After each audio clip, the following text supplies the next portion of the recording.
Hello students, welcome to the PND coaching classes learn easily and smartly. तो आज हम पढ़ने वाले हैं ट्रांसपोर्टेशन इन ह्यूमंस के बारे में। तो सबसे पहले स्टूडेंट्स समझते हैं कि ट्रांसपोर्टेशन क्या होता है। कोई भी एक सब्सटेंस का, चीज का एक प्लेस से दूसरे प्लेस पे जाना, इसी को बोलते हैं हम ट्रांसपोर्टेशन। तो बेसिकली एक ह्यूमन बीइंग में, इंसान की बॉडी के अंदर ट्रांसपोर्टेशन किसी भी चीज का किस तरीके से होता है, तो चलिए समझते हैं इस चीज को। तो सबसे पहली बात स्टूडेंट्स, अगर हम बात कर रहे हैं कि ह्यूमंस में ट्रांसपोर्टेशन को लेकर के, तो जो ब्लड है यहाँ पे, ये ब्लड ट्रांसपोर्टेशन में सबसे ज़्यादा इंपॉर्टेंट रोल प्ले करता है स्टूडेंट्स। ओके, तो ये जो ब्लड है वो एक्चुअली कनेक्टिव टिश्यूज हैं ह्यूमंस में, यानी कि टिश्यूज को कनेक्ट करने का काम करता है ब्लड, राइट। यानी कि पूरी बॉडी को कनेक्ट कौन करता है? ब्लड करता है। तो एक्चुअली ये जो ब्लड है स्टूडेंट्स, ये ट्रांसपोर्ट करता है उन सभी नेसेसरी सब्सटेंसेस को, उन सभी जरूरतमंद चीजों को बॉडी के सेल्स तक के। ओके, एंड ना केवल ये नेसेसरी सब्सटेंसेस को ट्रांसपोर्ट करता है, बल्कि जो हमारे बॉडी में जो मेटाबॉलिक वेस्ट प्रोडक्ट हैं, उनको भी हमारे बॉडी से बाहर निकालने के लिए, दूर करने के लिए ब्लड बहुत ही इंपॉर्टेंट रोल प्ले करता है।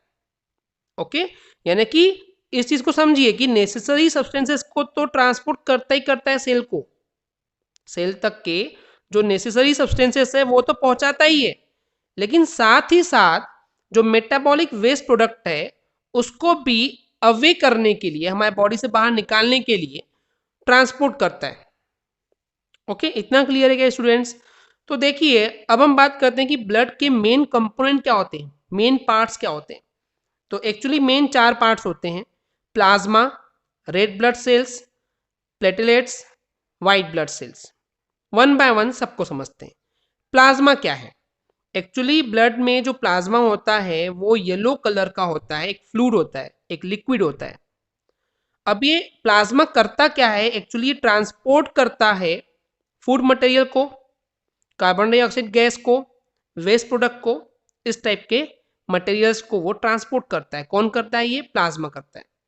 जो रेड ब्लड सेल्स है, जिसको हम आरबीसीज बोलते हैं, ये एक्चुअली कंटेन करते हैं हीमोग्लोबिन। और हीमोग्लोबिन क्या करते हैं? हीमोग्लोबिन ट्रांसपोर्ट करता है ऑक्सीजन गैस को, जो कि हमने ऑलरेडी आपको पिछली वीडियो में बता चुके हैं, राइट। नेक्स्ट है प्लेटलेट्स। एक्चुअली प्लेटलेट्स का काम क्या है? जैसे ही आपके बॉडी में कहीं पे कुछ घाव लगता है, कुछ वाउंड होता है, कुछ कट जाता है, तो आपने ऑब्जर्व किए होंगे पहले बहुत तेजी से ब्लड निकलता है और फिर ब्लड धीरे कम होते जाता है और वहां पे वो ब्लड क्लॉट हो जाता है, जम जाता है, थक्का बन जाता है, राइट। तो ये जो ब्लड क्लॉटिंग हुई वो किसने की? वो करती है ये प्लेटलेट्स। ओके, इतना क्लियर है। नेक्स्ट है वाइट ब्लड सेल्स, जिसको हम WBCs बोलते हैं। ये क्या करती है? ये किसी भी हार्मफुल बैक्टीरिया, वायरस या जर्म्स के खिलाफ फाइट करते हैं। कौन? White blood cells. Okay students, तो ये कंपोनेंट्स के बारे में क्लियर हो गया सब चीजें। अब देखिए, अब बात आती है कि ब्लड पूरे बॉडी तक जाएगा कैसे। ओके, कोई कुछ पंप करने वाला तो चाहिए ना, तो कोई धक्का मारेगा, कोई फोर्स डालेगा इस ब्लड के ऊपर, तभी तो पूरे बॉडी के पार्ट तक ब्लड पहुंचेगा।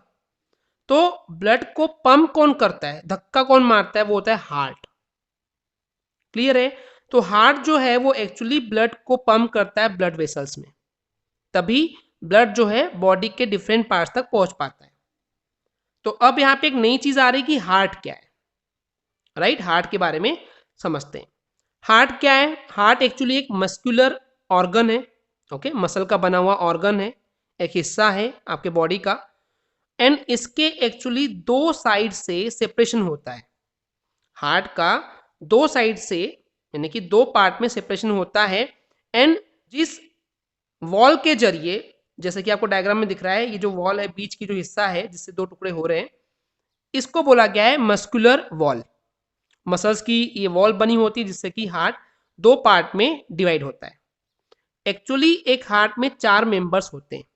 ओके, अब देखिए यहाँ पे 4 आपको हिस्से दिख रहे हैं, 2 हिस्से ऊपर में ये दिख रहे हैं, 2 हिस्से नीचे में दिख रहे हैं।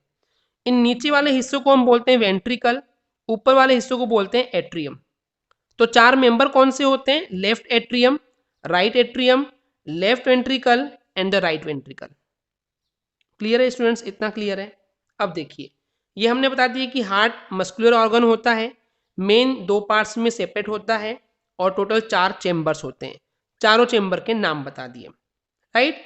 अब एक्चुअली ये हार्ट वर्क कैसे करता है इस चीज को समझते हैं। ओके, देखिए सबसे पहले इस डायग्राम के पॉइंट ऑफ व्यू समझते हैं स्टूडेंट्स, बहुत इंपॉर्टेंट है क्योंकि ओके देखिए, हमने जैसे कि पढ़े थे पिछली वीडियो में कि हमारे बॉडी में डिफरेंट डिफरेंट बॉडी के पार्ट्स से जो ब्लड है वो कार्बन डाइऑक्साइड गैस को कलेक्ट करता है। तो क्योंकि उस ब्लड में ऑक्सीजन नहीं है, कार्बन डाइऑक्साइड गैस है, तो उस ब्लड को बोला जाता है डीऑक्सीजनेटेड ब्लड, जिसमें ऑक्सीजन नहीं है। तो जो डीऑक्सीजनेटेड ब्लड है ओके, वो आता है कहाँ पे, राइट एट्रियम में, इस हिस्से में। ओके, तो जो डीऑक्सीजनेटेड ब्लड है वो आता है इस राइट एट्रियम में पूरे बॉडी से। कैसे आता है, अब देखिए आपको दो हिस्से दिख रहे हैं। आपका जो हार्ट है उसके बॉडी के नीचे का भी हिस्सा है और ऊपर का भी हिस्सा है। तो जो नीचे का हिस्सा है ओके, तो नीचे की बॉडी पार्ट जो है, जो बॉडी है हमारी एक्चुअली, वहां से ब्लड जमा होकर के इस वेना कावा के थ्रू इस राइट एट्री में पहुंचता है। एंड हार्ट के ऊपर जो भी बॉडी पार्ट्स है, जैसे कि हेड हो गया, शोल्डर हो गए, जो भी चीजें हैं ओके, तो वहां का जो डीऑक्सीजनेटेड ब्लड है वो आता है इस वेना कावा से। कहाँ आता है, राइट एट्रियम पे। तो अभी तक क्या समझे कि जो डीऑक्सीजनेटेड ब्लड है, राइट, जो डीऑक्सीजनेटेड ब्लड है वो कहाँ से आता है, वो आता है बॉडी के डिफरेंट पार्ट से इस राइट एट्रियम में। इतना क्लियर है क्या स्टूडेंट्स। उसके बाद क्या होता है, ये डीऑक्सीजनेटेड ब्लड राइट एट्रियम से राइट वेंट्रिकल में जाता है और इस राइट वेंट्रिकल से आर्टरीज के थ्रू ये कहाँ जाता है, लंग्स के पास भेज दिया जाता है। लंग्स के पास क्यों भेज रहे हैं, ताकि जो डीऑक्सीजनेटेड ब्लड है जिसके पास कार्बन डाइऑक्साइड है, तो ये कार्बन डाइऑक्साइड लंग्स को दे दे एंड लंग्स से ऑक्सीजन ले ले। तो अब इस राइट वेंट्रिकल से जो ब्लड है ये इस आर्टरीज के जरिए ओके, जो आपको रास्ता दिख रहा है, इस आर्टरीज के जरिए वो लंग्स के पास जाता है। ओके स्टूडेंट्स, इतना क्लियर है क्या। तो इस राइट वेंट्रिकल से वो इस आर्टरीज से होते हुए लंग्स के पास जाता है, वहां पे कार्बन डाइऑक्साइड गैस को ड्रॉप कर देता है, छोड़ देता है, और ऑक्सीजन गैस को पिक कर लेता है, वहां से उठा लेता है, कैरी कर लेता है।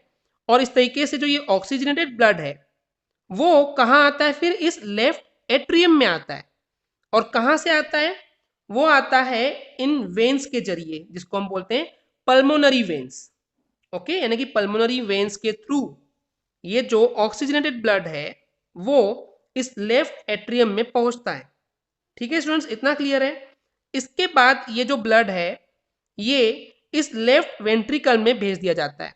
देखिए स्टूडेंट्स, यहाँ पे दो केस है, एक बार ब्लड राइट एट्रियम से राइट वेंट्रिकल में गया था और अभी लेफ्ट एट्रियम से लेफ्ट वेंट्रिकल में जा रहा है। तो ये बीच में आपको गेट दिख रहे होंगे, राइट। ये गेट जो है इसको वॉल बोलते हैं, राइट, इसको क्या बोलते हैं, वॉल बोलते हैं। ये बाइकस्पिड वॉल है और ये ट्राइकस्पिड वॉल है। एक्चुअली जो हमारे हार्ट की धक धक आवाज बोलते हैं ना, वो लबडब आवाज होती है। और ये लबडब आवाज कब आती है एग्जैक्टली, कि जैसे ही ब्लड यहां से एक चेंबर से दूसरे चेंबर में जाता है, तो उस कंडीशन पे ये जो गेट है वो झटके से ओपन होते हैं, तो एक आवाज होती है लब। एंड यही गेट जब ब्लड आ जाता है तो बंद होते हैं, झटके से बंद होते हैं, तो आवाज आती है डब। तो इस तरीके से हमारा हार्ट जो साउंड प्रोड्यूस करता है वो होता है लब डब। पर जनरली उसको बॉलीवुड मूवीज में उन्होंने धक धक बना दिए, पर एक्चुअली वो लब डब होता है। ओके, तो वापस हमारे कंसेप्ट पे आते हैं कि जो ऑक्सीजनेटेड ब्लड था वो लेफ्ट एट्रियम में आ चुका है इस पल्मोनरी वेन्स के थ्रू, एंड इस लेफ्ट एट्रियम से लेफ्ट वेंट्रिकल में जा चुका है। अब इस लेफ्ट वेंट्रिकल से एओर्टा के थ्रू पूरे बॉडी को ऑक्सीजनेटेड ब्लड पहुंचा दिया जाता है। ओके स्टूडेंट्स, तो इस तरीके से एग्जैक्टली ये हार्ट जो है वो काम करता है। इतना क्लियर है स्टूडेंट्स। देखिए अब यहाँ पे इस चीज के लिए एक सिंपल सा डायग्राम भी दिखाया गया है, जैसे कि आप यहाँ देख रहे हैं, ये हमारा हार्ट है, राइट। हार्ट में इन वेना कावा के थ्रू जो डीऑक्सीजनेटेड ब्लड होता है वो इस हार्ट में आता है। देन ये पल्मोनरी आर्टरीज के थ्रू लंग्स के पास भेज दिया जाता है फॉर द ऑक्सीजनेटेड ब्लड में कन्वर्ट करने के लिए। तो लंग्स के पास से ये ऑक्सीजन गेन कर लेता है, कार्बन डाइऑक्साइड गैस छोड़ देता है।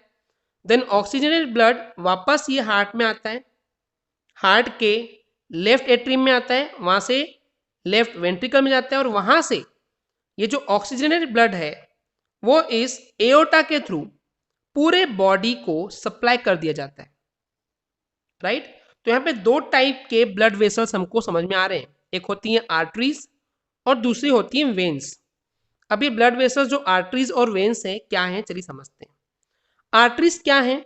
एक्चुअली जो आर्टरीज हैं वो उस टाइप की ब्लड वेसल्स हैं जो कि कैरी करती है क्या, ऑक्सीजनेटेड ब्लड। कहाँ से कैरी करती है ये, हार्ट से लेकर के बॉडी के अलग पार्ट्स तक, डिफरेंट डिफरेंट पार्ट्स तक ये जो आर्टरीज होती है ये ऑक्सीजनेट ब्लड को ट्रांसपोर्ट करती है, सिवाय एक्सेप्ट पल्मोनरी आर्टरी को छोड़कर। Pulmonary artery oxygenated blood carry नहीं करता है, ओके।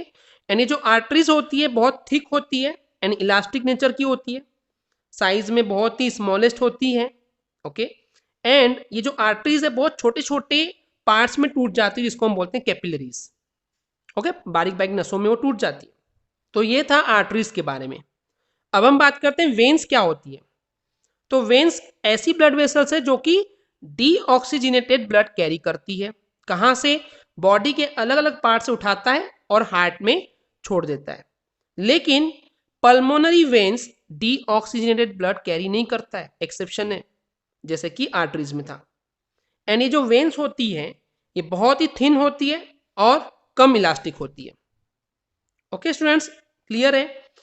तीसरा जो मेन कंपोनेंट है वो है लिम्फ। लिम्फ क्या होता है समझते हैं। ये भी एक ट्रांसपोर्टर फ्लूइड है, ट्रांसपोर्टर लिक्विड है।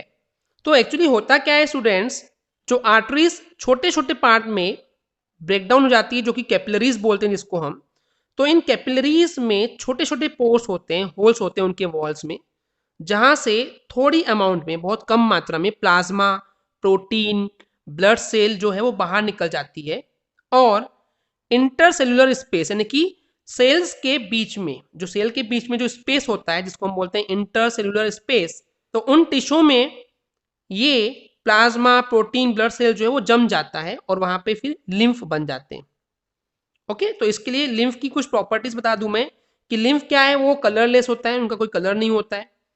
लिम्फ जो है वो एब्जॉर्ब भी करता है एंड ट्रांसपोर्ट भी करता है फैट को, कहां से, इंटेस्टाइन से, ओके। तो इंटेस्टाइन में जहां पे फैट का डाइजेशन होता है वहां से उस फैट को एब्जॉर्ब भी करता है एंड ट्रांसपोर्ट भी करता है, कौन, लिम्फ। इसके अलावा जो एक्सेस टिश्यू मेटाबॉलिज्म है, ओके, जो एक्सेस टिश्यू मेटाबॉलिज्म है जो कि एक्सक्रीशन के लिए इंपॉर्टेंट है, तो बेसिकली जो भी वेस्ट मटेरियल है उनको ड्रेन अवे करता है, बाहर निकालने में भी हेल्प करता है, ओके स्टूडेंट्स, इतना क्लियर है क्या। तो इस तरीके से ये तीन ब्लड वेसल्स बहुत ही इंपॉर्टेंट होती है, आर्टरीज, वेन्स एंड लिम्फ। तो इस तरीके से एक ह्यूमन बीइंग में, इंसान में ट्रांसपोर्टेशन सिस्टम काम करता है, ओके स्टूडेंट्स। आई होप आपको क्लियर हो गया होगा।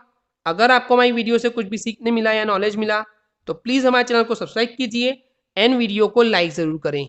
आज के लिए इतना ही, थैंक यू।